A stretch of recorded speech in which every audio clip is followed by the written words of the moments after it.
E aí, tava com saudade das análises do mangá de Boruto? Fala a verdade pra mim. Eu também tava, porque o mangá de Boruto tá bem legal, essa saga tá muito boa, inclusive um pequeno spoiler, né? A gente vai analisar aqui hoje os 3 capítulos que saíram enquanto não tava rolando análise, porque o canal tava de férias, tava saindo mangá, mas não tava saindo vídeo, então não se preocupa, hoje a gente vai analisar rapidamente esses 3 capítulos, o que significa que a gente vai ver toda a luta que o time 7 estava tendo ali contra o Boro até a conclusão desse arco, por assim dizer. Naruto não funciona tão bem no esquema de arcos, mas dá pra dizer que teve um encerramento de ciclo no último capítulo que saiu. E eu já posso adiantar que eu achei muito bom. Acho que funcionou bem pra caramba. Inclusive, o mangá praticamente atendeu vários pontos que eu tinha falado que eu acharia interessantes pra melhorar Boruto. Eu fiz um vídeo tornando Boruto um anime melhor, alguma coisa assim, né? E várias das coisas que eu disse naquele vídeo, o mangá fez nesse arco. Então eu não posso dizer que não aprovei, né? Porque foi pro caminho que eu achava que deveria ter ido mesmo. Mas antes de começar a análise, eu queria só fazer um merchanzinho rápido e eu prometo que vai ser bem rápido mesmo. Só quero pedir pra você conhecer a minha loja de camisetas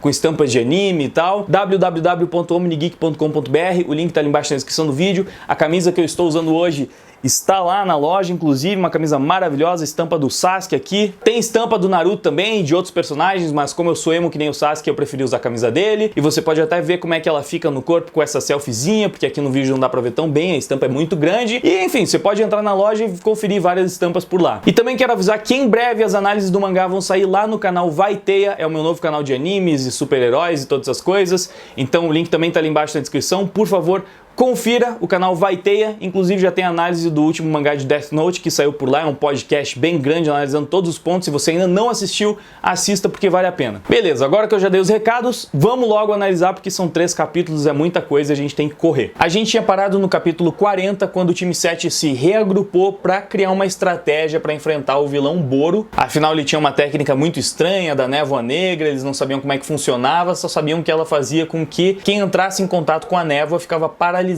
E aí o capítulo 41 já começa com essa premissa, né? Eles estão investigando a névoa negra, tentando entender como é que ela funciona, por que o Karma não conseguiu absorver ela, já que o Karma conseguia absorver tudo quanto era jutsu. Por que não conseguia absorver essa tal de névoa negra? Isso não era um jutsu? Aí o Kawaki explica uma coisa muito interessante. Ele conta pra gente que o Karma é capaz de absorver chakra, então ele consegue absorver jutsus criados por chakra. Por exemplo, quando você usa o seu chakra para criar um jutsu de água, você está criando água através de energia, que seria o chakra, isso o Karma pode absorver. Porém, quando você usa um jutsu físico, um elemento físico, tipo um elemento que realmente está ali e existe, por exemplo, ao invés de criar água, você pega uma água que já está ali no local, uma água de um rio, uma água de um oceano, você pega essa água e você apenas molda ela, e isso o Karma não absorve. O que é muito interessante e faz todo sentido, porque o Karma não pode absorver um oceano, por exemplo. Baseado nisso, eles chegam na conclusão, então, de que essa névoa negra não é um jutsu criado através do chakra, né? Através de energia. Essa névoa seria alguma coisa que já existe, que está sendo manipulada pelo Boro. O Mitsuki conseguiu prender um pouquinho dessa névoa dentro de uma serpente dele, e aí ele pediu para Sarada analisar essa névoa assim que ele soltasse da boca da cobra, porque obviamente ela iria se dispersar rapidamente. Na hora que a cobra solta a névoa negra, a Sarada usa o Sharingan e então ela identifica que na verdade a névoa não é uma névoa de verdade e também não é um jutsu, não é infusão de chakra. Na verdade, são vírus. E esses vírus certamente estão ali armazenados dentro do corpo do Boro através das suas ferramentas ninja científicas. Na verdade, o corpo do Boro é uma grande ferramenta ninja científica, né? A gente tá vendo que os vilões da Kara são basicamente ciborgues, androides. E é assim que ele usa essa técnica. Dá pra dizer que ela é bem parecida com a técnica do Shino, só que ao invés de insetos, são vírus. E a função desses vírus são adoecer rapidamente, instantaneamente, o corpo de quem entrar em contato com eles e causar aquela paralisia que a gente tinha visto antes. Depois de fazer toda essa leitura, o time 7 bola um plano, entra em ação e coloca a Sarada para começar a execução dele, porque ela ainda não havia sido paralisada, então ela vai lá peitar o Boro. Ela começa lutando à distância, evitando a névoa negra, até para não entregar logo de cara que eles já tinham decifrado como é que funcionava, então ela usa lá um jutsu bola de fogo, fica correndo ao redor do vilão e disparando várias habilidades de longo alcance, o que cria um momento interessante, vale dizer, porque lembra bastante aquelas batalhas de jutsu do começo de Naruto, Naruto clássico ainda, né? dispara uma bola de fogo aqui, bloqueia com uma parede de água ali. Foi legal, foi bom rever isso também. Só que enquanto ela fazia esses movimentos, o Boro também estava tentando cercar a Sarada, até que ele consegue fazer com que ela fique exatamente cercada pela névoa negra. Então tá vindo de todos os lados, ela não tem mais como ficar se locomovendo. Por isso, a única saída que ela tinha era para cima, né? Tentar desviar indo para o alto. E o Boro já sabia disso, então ele leu o movimento e consegue counterar a Sarada. Joga ela de volta para o chão e assim ela acaba sendo pega pela névoa finalmente. Começa a sentir os sintomas, começa a ficar paralisada, o vilão já começa a contar com a vitória. E aí é que vem o elemento surpresa. A Sarada já estava preparada para isso, tudo não passou de um teatrinho e ela conseguiu se movimentar mesmo depois de entrar em contato com a névoa. Assim ela desfere uma bola de fogo a queima-roupa, causando grande dano ao vilão. Além de deixar o cara queimando, ela ainda acerta um daqueles socos super poderosos que ela aprendeu com a mãe dela, né? E ainda chega o Kawaki junto com o Boruto para acertar mais um golpe e aí, mano, eles estraçalham a parte de cima do Boro. Tá, mas como é que eles conseguiram fazer isso? Como é que eles conseguiram superar o vírus, né? Como é que eles não foram pegos pela paralisia? Bom, o Mitsuki criou anticorpos, utilizando um pouco da ciência que ele aprendeu com o pai dele, né, o Orochimaru. Lembra que ele tinha usado uma das cobrinhas dele para morder o Boro? Bom, ele não tinha feito isso só para envenenar o vilão, ele também fez para pegar um pouco de informação genética, né, uma amostra do DNA do Boro ou dos elementos de dentro do corpo do cara, porque ele já assumia que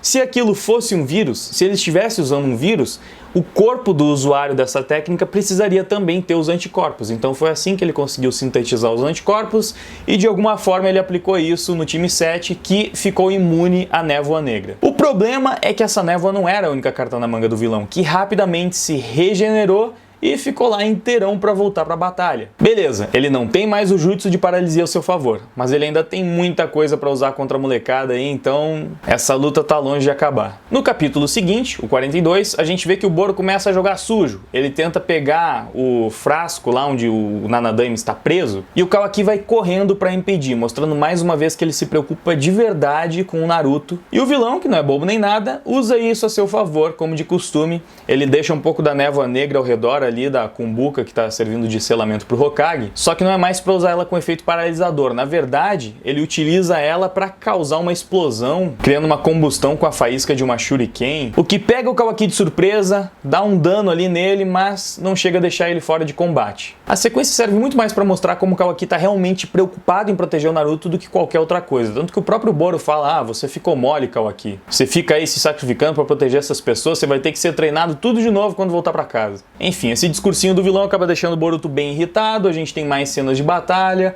eles conseguem trocar uns golpes ali, o Boruto junto com o Mitsuki causa mais um dano no Boro, consegue explodir o braço do vilão, só que rapidamente o braço se regenera, então tem muita trocação franca mesmo, e aqui a luta fica mais intensa. Como eu tenho que acelerar, eu não vou narrar muito ela. Acho que o mais importante para destacar é o momento que o Mitsuki imobiliza o Boro e o Kawaki chega para usar aquela rajada de energia muito forte que ele dispara com o Karma, que trucidou toda a parte de baixo do Boro. E mais uma vez isso não adianta muito porque o vilão se regenera e fica lá intacto, como se nada tivesse acontecido. E aí que vem o grande lance final dessa batalha, que é entender como é que funciona essa regeneração, como é que você derrota alguém que consegue reconstruir todo o corpo e que não parece nem sofrer um grande desgaste por isso, porque o cara é um robô, ele não tá ali perdendo chakra ou energia, então na pior das hipóteses ele vai vencer a luta pelo cansaço. E aí o Kawaki explica que um poder de regeneração tão grande em um corpo que é feito de ferramenta ninja científica precisa ter um núcleo e que eles precisam encontrar esse núcleo, e aí eles ficam se perguntando: tá, mas onde é que esse núcleo tá se a gente já explodiu a cabeça dele, o braço dele, as pernas dele,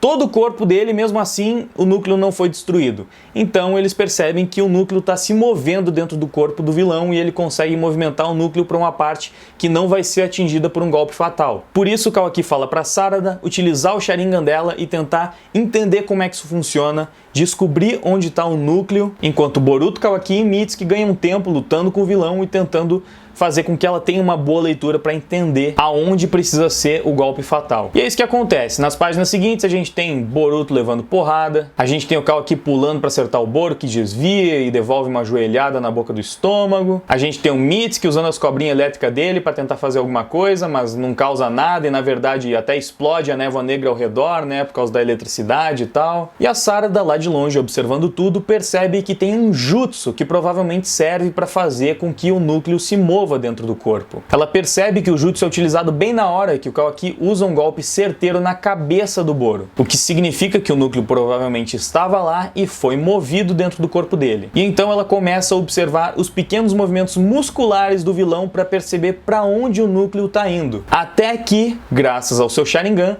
ela percebe exatamente onde o núcleo está, que é mais ou menos no lado direito da cintura do Boro. Enquanto seus colegas de time estão lá apanhando, ela pensa que precisa de uma técnica que consiga perfurar o vilão, que consiga atravessar ele, para que ela consiga alcançar um núcleo. Mas que técnica é essa? Ela não tem o mesmo poder destrutivo do Rasengan do Naruto ou da rajada de energia do Kawaki? Será que ela não tem? Bom, é aí que a gente tem aquele pequeno fanservice. Ela começa a pensar em uma técnica que ela já vem treinando há um tempo, que ainda não está completa, mas que é o que ela precisa para um momento como esse. Sendo ela uma Uchiha, eu acho que você já sabe que técnica é, né? Sim, a Sarada utiliza o seu Chidori e vai correndo em toda velocidade para alcançar o núcleo do Boro. E é assim que a gente termina o capítulo 42 e chega no último capítulo lançado, que é o 43, que já começa com a conclusão da luta. É mais ou menos, praticamente a conclusão da luta, porque a Sarada realmente encontrou o núcleo, ela realmente conseguiu pegar ele com o seu Chidori e destruiu completamente. Depois que isso acontece, o Boro não morre instantaneamente, mas ele começa a enlouquecer, começa a pirar, começa a ficar cada vez maior, o corpo dele vai se deformando, vai crescendo, ele vai berrando, até a barba dele cresce, ele vai virando um monstrengo mó bizarro, vira quase um polvo gigante, meio deformado, parece até aquela vilã da Pequena Sereia lá, é bizarro, mano. O Kawaki explica que agora que ele não tem um núcleo, o corpo dele enlouqueceu, ele não tem mais controle sobre as próprias ações e que ele tá incapacitado de lutar, então é melhor eles deixar o Boro pra lá. O Boruto quer finalizar a luta, né? Mas o Kawaki fala, mano, a gente já gastou energia demais, a gente não tem como continuar essa batalha. Por mais que ele tenha perdido o controle, ele ainda pode causar danos na gente. Então vamos deixar esse cara pra lá e vamos resgatar o Hokage, que é a nossa prioridade. E eles fazem isso. Eles vão lá até a Kumbuka, onde o Naruto tá selado, e tentam examinar ela, tentam entender como eles podem fazer para tirar o Hokage de lá de dentro. Eu confesso que eu tava bem curioso para saber como eles iam fazer isso, porque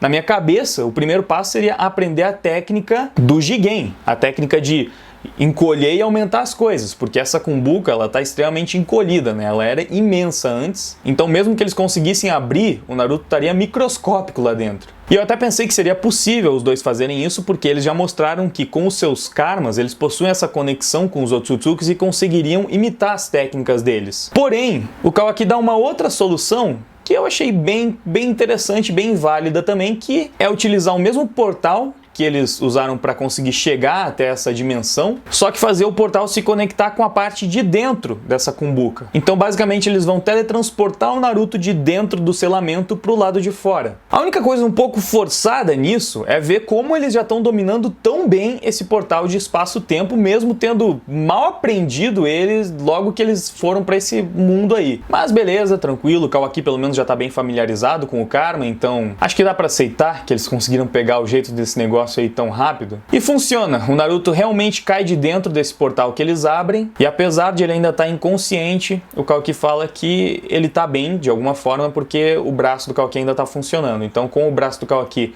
tá conectado a ele graças ao chakra do Naruto, ele sabe que isso significa que o Naruto tá vivo, que o chakra dele ainda tá ali. Só que, obviamente, o Boro, na sua forma polvo gigante bizarro, não ia ficar lá sem nenhum propósito na história, né? Não, ele esperou o momento exato, beleza, esperou resgatarem o Naruto pra fazer alguma coisa, mas ele começou a atacar mais uma vez o time 7. Inclusive, já acertou uma porrada com o seu tentáculo no Mitsuki. E aí não teve jeito, o time 7 teve que voltar pra luta, o Kawaki já usa mais uma rajada de energia pra cortar uma das mãos do vilão. Só que o Boro não fica muito feliz e acaba acertando o Kawaki de volta, que vai voando e atravessando montanhas numa cena no melhor estilo Dragon Ball. Depois disso, o Boro usa a outra mão dele pra agarrar a Sarada E foi nesse momento que eu me dei conta do quão enorme ele tava. Mano, o cara virou um gigante mesmo. Ele segura a Sarada como se ela fosse um brinquedo. O cara ficou muito gigante. E o Boruto aparece pra ir ao resgate. Ele dá um chute no braço do Boro, que acaba soltando a Sarada depois disso. Porém, ela já tá bem fraca e mal conseguindo se mover ali no chão. E aí chegou a vez do Boruto apanhar. O Boro começa a descer a porrada nele, afunda o Boruto contra o chão, dá vários e vários socos assim no Boruto, que teoricamente estava ali embaixo, né, sendo estraçalhado. Só que quando ele tira o punho, ele percebe que o Boruto não tá mais lá.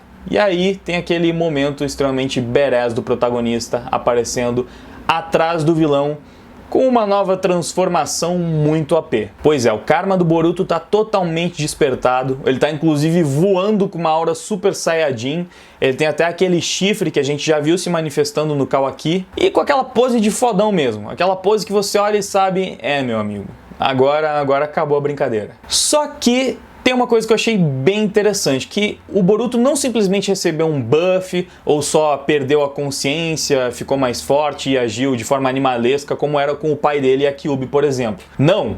O Boruto tá claramente possuído. A gente vê isso logo no primeiro diálogo, onde ele fala, não seja arrogante, sua criatura inferior. Ou seja, o Boruto tá falando como um Otsutsuki. E aí, nessa transformação, se é que podemos chamar assim, ele vence, trucida o Boro com uma facilidade imensa. E se já tinha ficado bem claro no primeiro diálogo que não era o Boruto que estava controlando seu corpo, nos diálogos seguintes isso fica totalmente explícito, porque o Boruto fala, ele quase não tem mais chakra, se referindo ao próprio corpo. Aí, depois de perceber isso, ele vai até o Naruto, absorve um pouco de chakra do Naruto, fala, certo, isso aqui deve ser suficiente, dá mais uma porrada no Boro, deixa ele lá caído no chão e prepara o golpe para finalizar. E na hora de finalizar, o que o Boruto fala? Como é que chamava aquele jutsu dele? Ah, lembrei. Rasengan. E aí ele dispara um Rasengan imenso que esmigalha completamente o Boro, não deixa nem vestígio do vilão, deixa só uma gigantesca cratera no local onde antes tinha o corpo do vilão. E o time 7 estava em choque só observando, né, se perguntando, mano, que é isso? O que acabou de acontecer? O que o Boruto tá fazendo? E pouco depois de finalizar o inimigo, o Boruto começa a falar, não, ainda não, meu garoto dos olhos azuis. Ainda está muito alto, você vai desperdiçar tudo isso. E aí ele despenca lá do alto, claramente perdendo a consciência. O Mitsuki salva o Boruto, né, faz com que ele não caia direto no chão. E aí sim o Boruto acorda sem se lembrar de nada. Então, de fato, não foi o Boruto que finalizou, que venceu a luta. O que tudo indica foi o Momoshiki, né? O Otsutsuki que deu o karma pro Boruto e que a gente já entendeu que mais ou menos esse é o esquema do karma. Você entrega ele para um hospedeiro para que no futuro aquele se torne o seu receptáculo e essa seria uma forma de um Otsutsuki voltar à vida. Foi o que aconteceu com o Jigen, que é o corpo humano do Otsutsuki Ishiki, e que a gente já sabe que está chegando no limite, por isso que o Jigen precisa do Kawaki como seu próximo receptáculo, num esquema meio Orochimaru também. E agora o que está acontecendo com o Boruto, né? Está sendo controlado, possuído, provavelmente pelo Momoshiki. E para encerrar esse capítulo, a gente ainda tem mais um gancho daquele pequeno mistério que envolve o cientista amado da Kara e também o Kashin Koji, cheio das teorias de que pode ser o Jiraiya. A gente já tinha visto que existe uma motivação suspeita por trás dos interesses do amado desse cientista, e eu nem preciso falar do Kashin Koji, que claramente é um agente duplo, já externou a sua vontade de derrotar o Jigen, e inclusive aqui ele externa mais uma vez. Porém, a gente vê que talvez os dois estejam trabalhando em conjunto. Logo que o Kashin Koji aparece no esconderijo, o amado começa a passar as informações para ele, falando então, o Jigen ainda está se recuperando, no momento ele não está nem com 10% do seu poder, e todos os outros membros da Kara estão fora. O Boro está vigiando o Hokage, como a gente já tinha visto, um tal de Koji está com a 10 caudas, que é aquele, provavelmente é aquele bicho que a gente viu lá de quem o Jigen absorvia poder, e a Delta, o amado não fala, mas ela também aparentemente está fora de combate. Então a gente tem só um Kashin Koji contra um Jigen que tem apenas 10% do seu poder. E aí ele fala assim, eu vou acabar com ele agora. Pois é, essa foi a conclusão da grande batalha do time 7 contra o Boro, do resgate do Naruto, que inclusive eu até achei que eles não iam conseguir concluir tão rápido, tão cedo, mas enfim, eu fico me perguntando como é que vai ser, porque claramente o Boruto ainda vai ser raptado, vai ser mandado para um outro lugar em outro momento, com aquele flashback do primeiro episódio de Boruto, onde o Kawaki fala onde é que o Naruto tá. Ele tá naquele lugar misterioso, enfim. Talvez seja o mesmo lugar onde ele foi selado dessa vez. De toda forma, o Naruto foi resgatado. A gente viu o Boruto sendo controlado pelo Momoshiki. A luta foi muito boa, teve muitos momentos interessantes, teve bastante fanservice também, teve Chidori da Sarada, teve transformação Berés do Karma do Boruto. E ainda encerramos com um gancho para mais um momento possivelmente épico e de grandes revelações, que é toda essa história que circunda o Kashin Koji. Aparentemente ele de fato não é o vilão. Será que de fato é o Jiraiya, então? Será que finalmente o mangá vai revelar isso pra gente? Bom, vamos precisar esperar no mínimo mais um mês pra saber, mas você já pode deixar suas teorias aí embaixo nos comentários. Como aqui eu analisei 3 capítulos em sequência, falei que gostei bastante de como a história foi conduzida, como tudo foi concluído, eu não vou me estender muito mais porque o vídeo já tá bem longo, mas é muito importante seu like, a sua inscrição, que você visite a nossa loja, confira as camisetas e se inscreva no novo canal Vai Teia também, tá? Muito obrigado pela sua audiência, por ter assistido esse vídeo até aqui. Agora eu vou indo, valeu, até mais, fui! Agora estou um pouco atrás de você, mas vou crescer e ver de onde eu vim em seus olhos. Carregue